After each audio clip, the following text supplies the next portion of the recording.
Hello everyone and welcome back to our channel. My name is Ayush Kumar Singh. I am a legal intern in Lexington Company. So in this video we are going to discuss about the type of marriages under Muslim law. There are basically four types of marriage under Muslim law. Starting from the first one, that is valid marriage. A marriage performed between the parties having full capacity to marriage with all the necessary formalities is a valid marriage.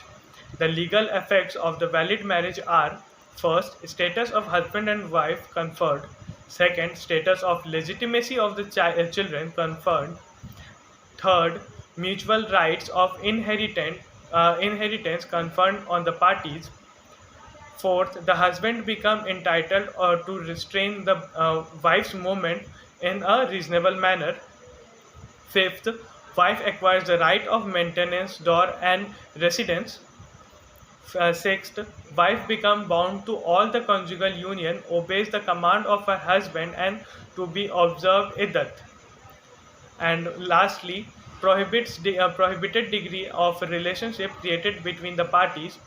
Other rights and obligations arise as agreed upon the marriage contract.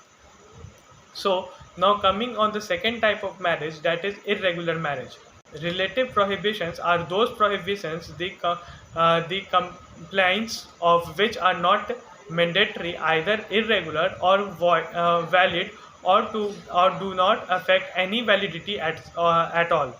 Such bars are of temporary in nature and can be get over. At irregular marriage can become a valid marriage at the violation of the person. These bars are unlawful conjugation. A man not have at the same time two wives who are not so relevant by consanguinity, affinity, and fosterage. Marrying the fifth wife, absence absence of proper two competent witnesses only under Shia law, marriages of conditions in which irregular marriage occurs. The first one is marrying the fifth wife. Second, absence of proper two competent witnesses only under Shia law. Third, marriage of a Muslim major without his consent. Fourth, difference of religion. Fifth, marriage with a woman undergoing iddat. And last, marriage not valid under Shia law but valid under Sunni law. So now coming on the third type of marriage, that is void marriage. There is an absolute prohibition of a Muslim to marry a person who is within his or her prohibited relationship. Two persons are said to be within the prohibited relationship if they are related to each other by consanguinity, affinity, fosterage, prohibition of husband marrying another wife. So, prohibition on the ground of consanguinity. The Muslim male is prohibited from marrying the following blood relationship: mother, grandmother, daughter, granddaughter, sister, either half, full, or uterine, niece, brothers or sisters' daughter, or grandniece, brothers or sisters' daughter, aunt or grand aunt, paternal or maternal, father's sister or mother's sister. So now coming on prohibition on the ground of affinity. Affinity means nearness. It is created through marriage. A Muslim is prohibited from marrying certain persons relationship which who arise on account of marriage, valid or invalid. These relationships are ascendants of his wife, that is, wife's mother, grandmother, etc., descendants of his wife, wife's daughter or granddaughter, etc., wife of any ascendant, father's wife, grandfather's wife, wife of any descendant, son's wife, son's wife, or daughter's or son's wife. The ascendant and descendant may be of the any degree. A woman cannot marry her daughter's husband, daughter's husband. So now coming on the prohibition on the ground of fosterage. When a child under the age of 2 years has sucked the milk of any woman other than his own woman. Such a woman is called the foster mother of that child. A Muslim male cannot marry the foster mother, foster's sister, or foster mother's daughter.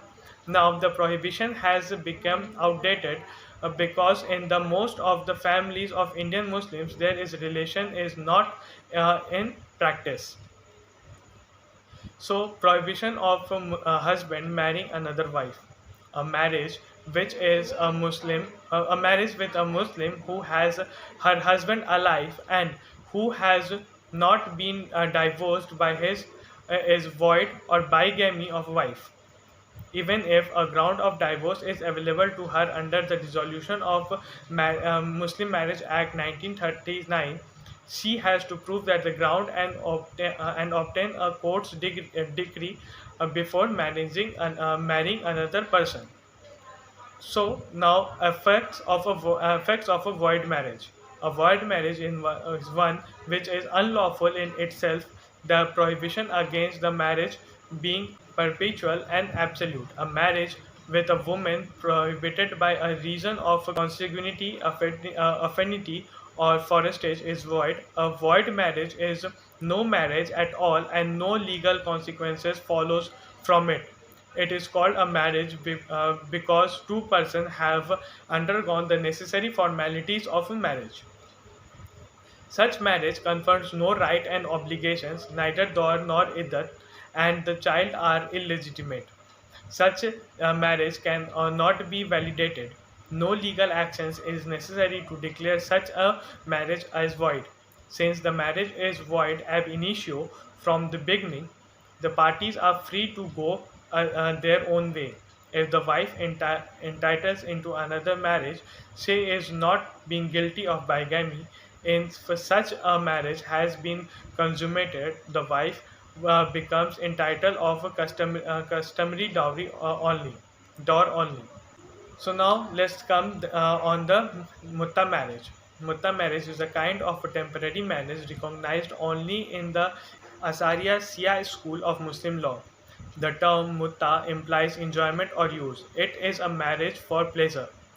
Mutta marriage is a marriage for a fixed period after specifying door. It is not recognized in Sunni law because the marriage contract should not be restricted in its duration.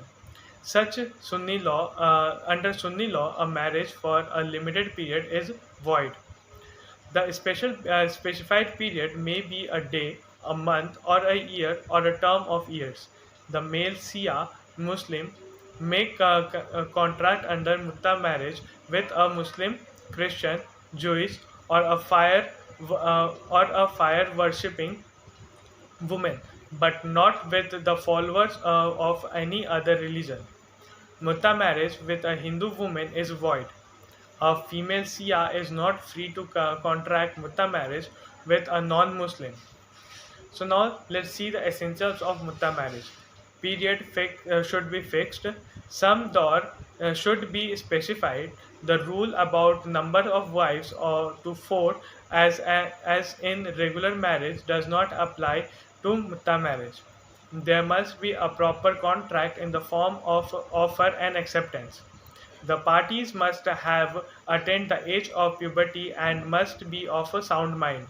The concern of both the parties must be free. These must not be There must not be any prohibition degree of a relationship between the parties. So let's see the legal consequences of mutta marriage. No mutual rights of inheritance between the parties are created. The child born out of such marriage are legitimate and have the right of inheritance from both the parents. The marriage is dissolved on the expiry of the fixed period or by mutual consent or by death of either parties. Divorce is not recognized in mutta marriage. Wife is not entitled to maintain under a Shia law, but she may claim maintenance under 125 CRPC. There is no minimum time of duration of mutta marriage. The husband is not bound to provide a resident to the mutta wife. Wife is wife is requested to obey iddat in case of death of her husband from the period of 4 months to 10 days. So I hope you find the video informative. So please like, share and subscribe.